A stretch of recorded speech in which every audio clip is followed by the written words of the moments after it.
we want to bring in retired FBI Special Agent Kathy Guida. She's also the Vice President of Operations for global intelligence firm Veracity IIR.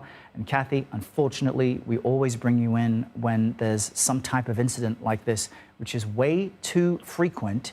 What's going through your mind as we gather these early details? Just that, once again, here we are discussing the same thing, that our poor kids, are in fear and, a position of anxiety. And from what we can tell, the football field is where students have been told to gather as part of this lockdown. I could see some people aiding someone who was on the ground, and now we're seeing EMTs run in that direction. How do you get people the treatment they need, get parents connected with their kids, but also make sure everyone is safe in what looks like a very large campus there in Georgia? Right. It's a delicate situation, and one that, hopefully, and most school districts, most police departments, most counties have trained for.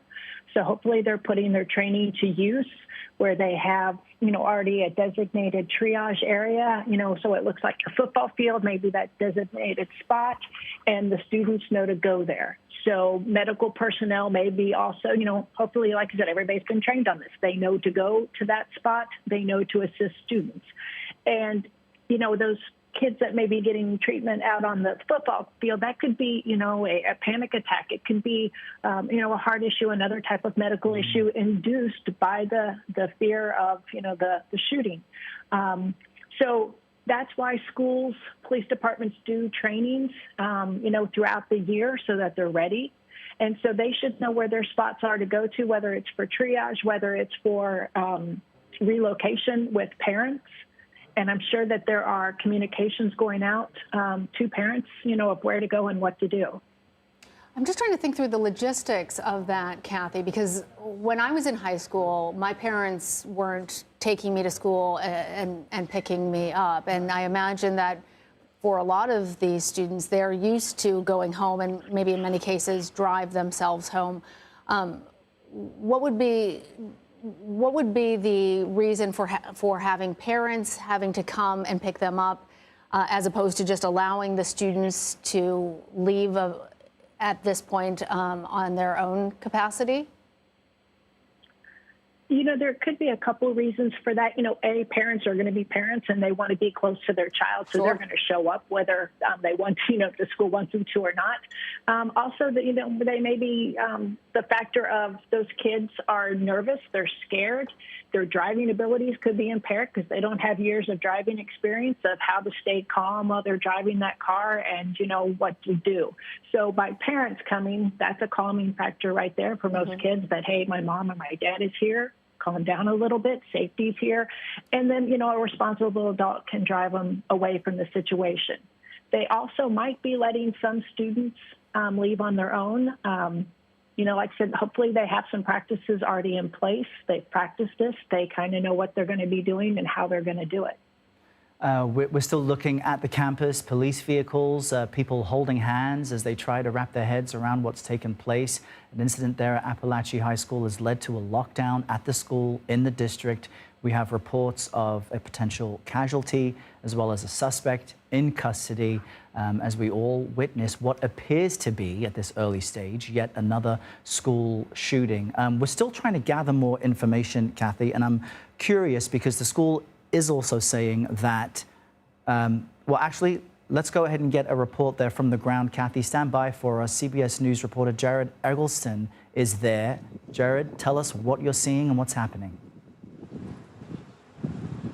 Errol, good afternoon. As you might imagine, it is a very chaotic scene out here right now. I've been out here for about 10 minutes, and it is just families and parents and friends trying to find answers. Take a look and just show you. This is the school right in front of it right here. And within the last few minutes, we even had another one of the medical helicopters land here at the school. So that shows that it's still a very active scene out here right now. As I was coming over here, there were agencies from all over Metro Atlanta rushing to this scene as they try to figure out just what happened. Now, in addition to the authorities trying to find out what happened, so are those families, as you guys were just talking about. I've talked to several of the parents out here who are just just waiting to hear from their kids and waiting to be reunited with their loved ones. And as you know, during these chaotic situations, sometimes it takes time, and that time for these families is definitely feels like hours, I'm sure. Are you learning anything more about what transpired there on the scene? It looks like maybe we trying to learn just what exactly. Are you there? Yes, Jared, please, quickly. We have about 30 seconds. Yes. Yeah, so the scene is still very chaotic. Governor Kemp, the governor of Georgia here, has said that he is directing all agencies to find out just what exactly happened here. The school district confirming that an event did happen here, but no exact details yet. We expect to learn those very soon, and of course, we'll keep you posted. Yeah, Jared, we want you to stay safe as you speak with anxious parents there and, of course, disturbed students who had been unnerved by this. Our viewers are now looking at a statement from Georgia's governor effectively saying he is making all available resources available to cover this incident on what we understand to be a potential shooting at a high school there in Georgia this morning, with the FBI responding, potential casualties, and a suspect in custody.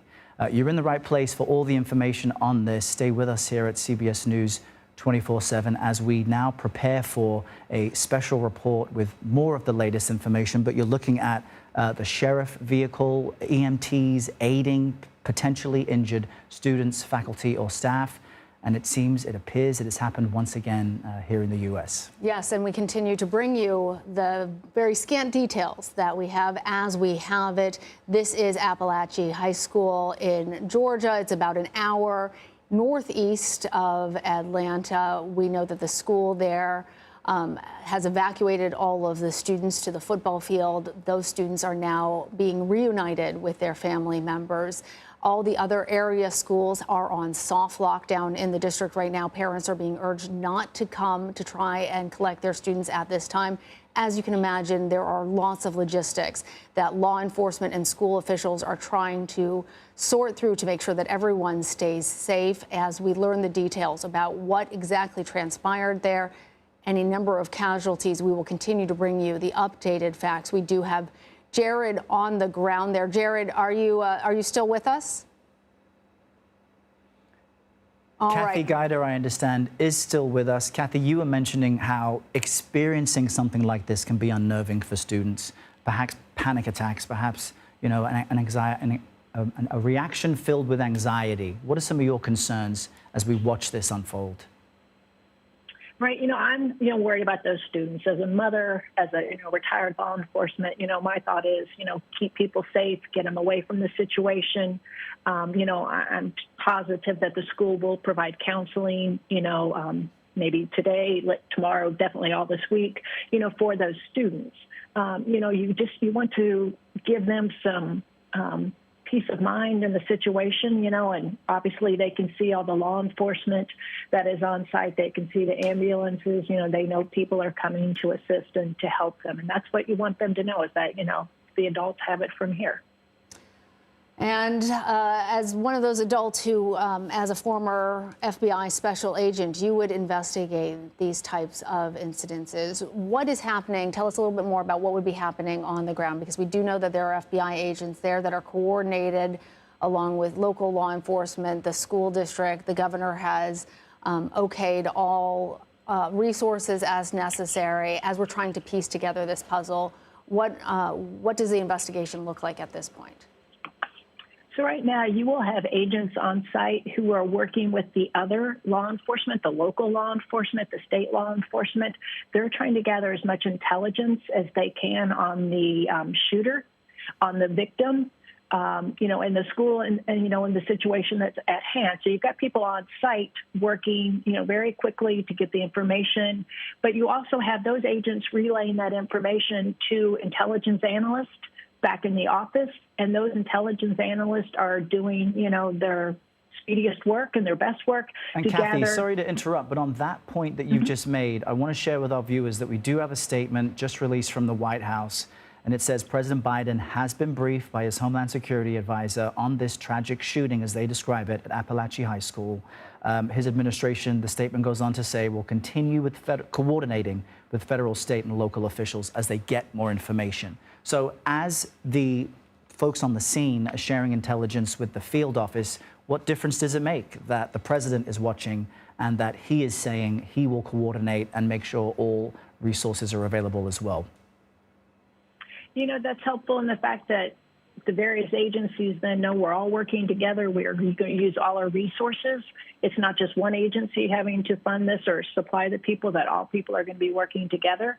So they're going to continue the work they're doing, because right now they're just trying to gather the information, get it to the intelligence analyst who will do the deep dives and the digging, online, through email accounts, through social media accounts.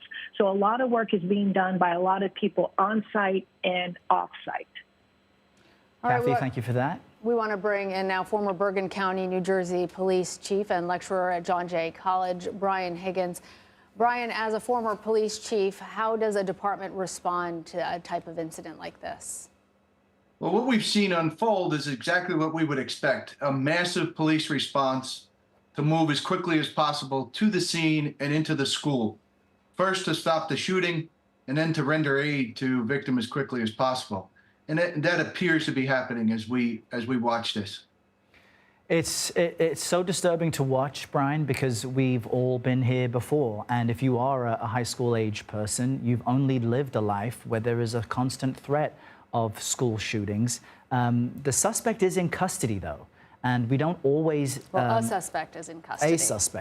At least one suspect, we should say, in custody. That will provide some intelligence and some information on what is still an early investigation. How helpful is that? And how will they be speaking with this at least one suspect now in order to make sure everyone is safe? It's extremely helpful on two fronts. First, in the investigation into the school shooting itself, how this unfolded, how the shooter or shooters came to be in possession of these firearms, what motivated them to perpetrate this shooting.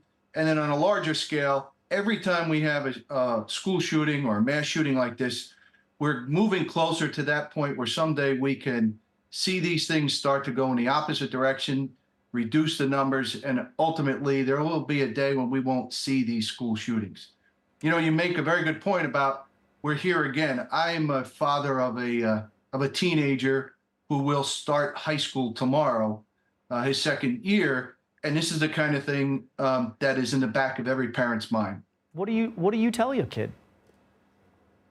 Well, first of all, I tell him how he should react during one of these situations, and I tell him even if it's an exercise, a practice run, or a lockdown, if he's not in a classroom, he's not with an adult like a teacher, that he should get out of the scene as quickly as possible. And we'll worry about any ramifications later on.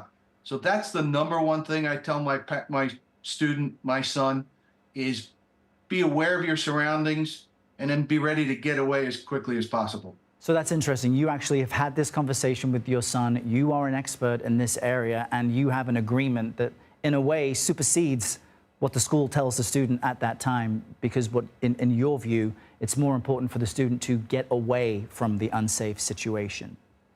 It's more I'm filling in the blanks. You know, if he's with a teacher, he's in a classroom, their procedures are good. I know his school, I know his school security program, but there are those little gap areas, those gray areas, like if he's in a hallway, if he's going to the bathroom, if he's not around teachers.